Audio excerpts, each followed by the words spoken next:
feature comic the next time we have this show, which is September 6th, also a Thursday. Guys, he told me he was going to bring tomatoes. He did not. Give it up for Cory the gardener.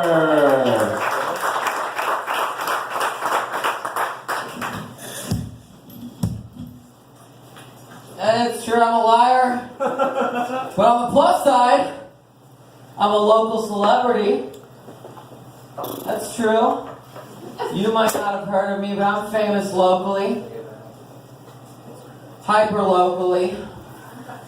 Mostly in my head. I haven't let it get to me though. I am a man of the people. Whenever I see service industry professionals, I never tell them have a nice day. I always say have a good rest of your shift.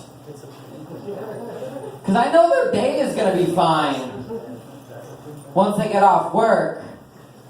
But in the meantime, they have to deal with bozos like me asking them what's going on with the juice. Because I only drink cold pressed juice, you know what I'm saying? I will not drink hot pressed juice. No siree, Bob. I'm on YouTube. That's where you've not heard of me from.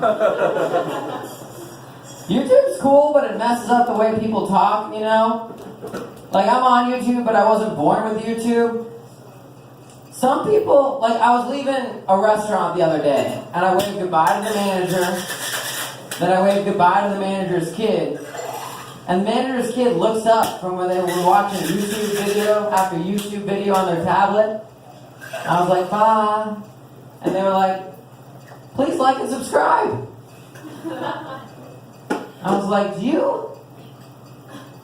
you think that's how you say goodbye? And he was like, hey y'all, sup? Welcome to my channel. Today we're going to be looking at the existential philosophy of 2001: A Space Odyssey. It's like that. You were born in 2004, and that movie came out in the 70s, so gotta get out of this restaurant before I learn something. But it's true, people don't have any idea how to talk to each other anymore. I noticed that I was sitting with a group of guys and a girl walked in. That sandbags the conversation. You could be having a nice time with the lads. One person walks in, and all of a sudden Kevin, apropos of nothing, changes the conversation completely. He says something like, well, and there I was, nudges you, gets you in on it, at my nice job with my big dick making shit tons of money.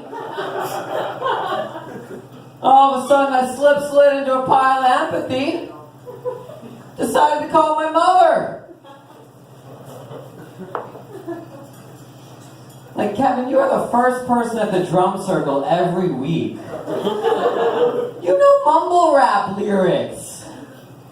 You try to get a tattoo from an image you downloaded off the internet, and now your thigh says Shutterstock.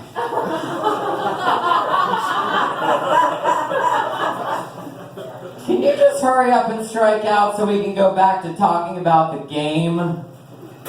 Zelda. You know? Trying to discuss the dungeons. But the worst are the conversations that guys have about girls when the girls aren't around.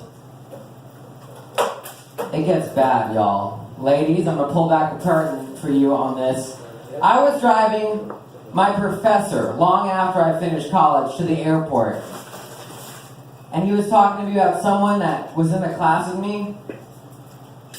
And he had seen us talking, and he had seen us hanging out, and he had known, you know, through the grapevine that we might have been romantic, but now it comes to this point, I guess in every man's life, where he has to check with his guy to make sure the girl that he's seen countless times with all of her clothes on, in fact, looks the same underneath the clothes as she does with clothes upon him.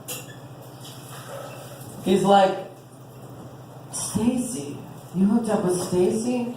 Wow. Her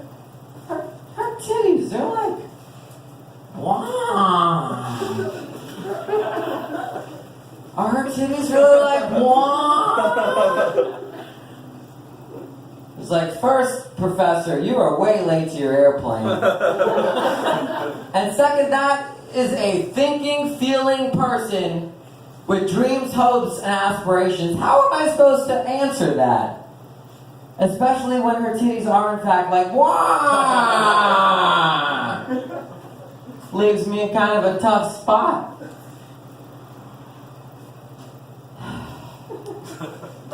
It's hard to know what to say.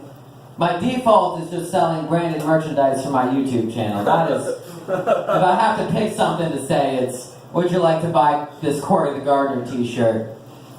And that gets me into trouble, you know?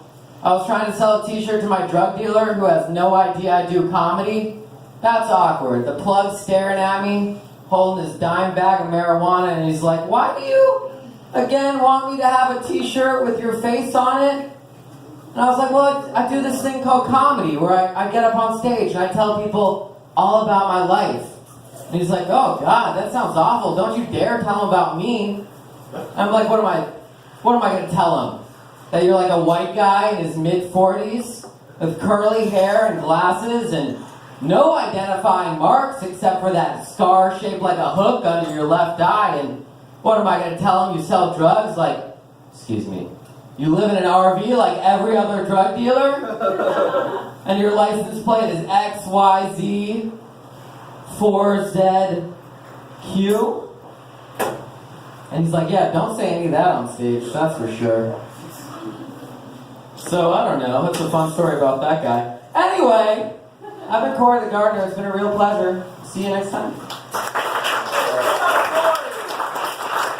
got me on the stand t-shirts. That's more than I have.